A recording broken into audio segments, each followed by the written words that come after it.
Deep inside one of India's most sacred temples, there's a festival all about new beginnings. We're talking about a time for spiritual purification, hitting that reset button. It's a beautiful ritual of divine renewal, and it's called Nabaanka. I want you to imagine a place where ancient rituals aren't just something in a history book, they're lived, breathed every single day. Well, that place is the Jagannath temple in Puri. And the Nabaanka festival, it's the perfect example of this living, breathing tradition. It's this powerful celebration that actually mirrors the rhythm of the entire universe. So here's what we're going to dive into. We'll start with the big picture, the festival's context. Then we'll unpack what Nabaanka even means. After that, we're looking at the incredible divine adornment and the sacred procession. We'll break down how the whole ritual works, and then we'll talk about how you can bring some of that blessing into your own life. All right, let's get right into it. The Jagannath Temple. It's a special place, right? It's where these timeless traditions really connect people to the grand cycles of the cosmos. And the Nabaanka Festival is a perfect, shining example of that powerful connection. Okay, so the timing of this festival is super important. It happens right on the eve of Makar Sankranti. Now, that's the day that marks the sun's journey northward, signaling the end of winter. And that is no coincidence. The festival is designed to spiritually mirror this huge cosmic shift. It's all about a fresh start for everyone. So, to really get what this festival is all about, we gotta start with the name itself. What does Nabaanka actually mean? Well, Nabaanka literally translates to new mark or new sign. And when we're talking about the worship of Lord Jagannath, it's a signal. It's the start of a whole new spiritual cycle. Think of it like a symbolic refresh for your soul. It's a beautiful parallel, isn't it? Just like Makar Sankranti points to a seasonal shift, longer, brighter days ahead, the Nabaanka festival is a call for an internal shift, a spiritual one. It's a chance for devotees to hit refresh on their faith, purify their hearts, and really get their own personal journey in sync with the journey of the cosmos. Okay, this leads us to the first really big part of the festival. It's called the Nabaanka Besha, or the divine adornment. This is where the deities are dressed in this incredibly special, symbolic attire.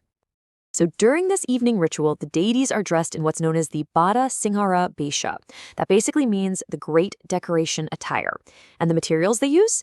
They are so traditional. We're talking shola, which is this light spongy wood, intricate zari gold thread, and kaithagam, which is a totally natural adhesive. And listen, this is so much more than just making things look pretty. Every single element is packed with meaning. The white shola, that's for purity. The glittering zari thread symbolizes prosperity. And the kaithagam that holds it all together, well, that represents unwavering devotion. Incredible, right? But wait, the symbolism goes even deeper. Get this, Lord Jagannath and his brother, Lord Balabhadra, wear these magnificent crocodile-shaped earrings called Makara Kundala. Now, the crocodile is a symbol of incredible power and protection. That, plus the ornaments shaped like their divine weapons, it's all a sign of their eternal readiness to protect the world. Just amazing detail. All right, moving on to the second major ritual. This one is called the Nabaanka Bedha. It's a sacred procession that goes around the temple, and let me tell you, it is believed to hold some truly immense spiritual power. Just how significant is it? Well, ancient scriptures like the Niladri Mahodaya say that if you just witness the first circumambulation, the first lap of this procession, you can be freed from the 5 great sins. That really gives you a sense of the profound spiritual weight of this moment. And there's this really fascinating, almost mystical belief tied to the number 18. The story goes that the 18 divine marks on Lord Krishna's feet actually, spiritually, manifest on the bodies of the people who witness this procession. This just goes to show you, being there isn't just about watching. It's about a deep, profound spiritual transformation. So the blessings people believe come from the Nabaanka Bedha are, well, they're extraordinary. We're talking about freedom from sin, a life of happiness, and even getting the spiritual benefits of all other sacred rituals combined. But for a lot of people, the biggest one, the most important blessing, is the belief that it can bring liberation not just to you, but to your ancestors too, purifying your entire family line. That's powerful. So you're probably wondering, how does this incredibly sacred procession actually work? Let's break it down step by step. Okay, so the ceremony is this really well-organized 6-step process. It actually starts the night before with purifying all the sacred spaces. Then, on the day of the festival, offerings are brought in a procession. You have priests chanting hymns to call in that divine presence. Then, a representative deity, Lord Madan Mohan, is brought to the main throne, and that's the signal the grand procession begins. And it all wraps up with a special community feast, so everyone gets to share in those divine blessings. So, what does this all mean for us? What's the big takeaway here? How can we take the spirit of this ancient festival and maybe bring a little of it into our own lives?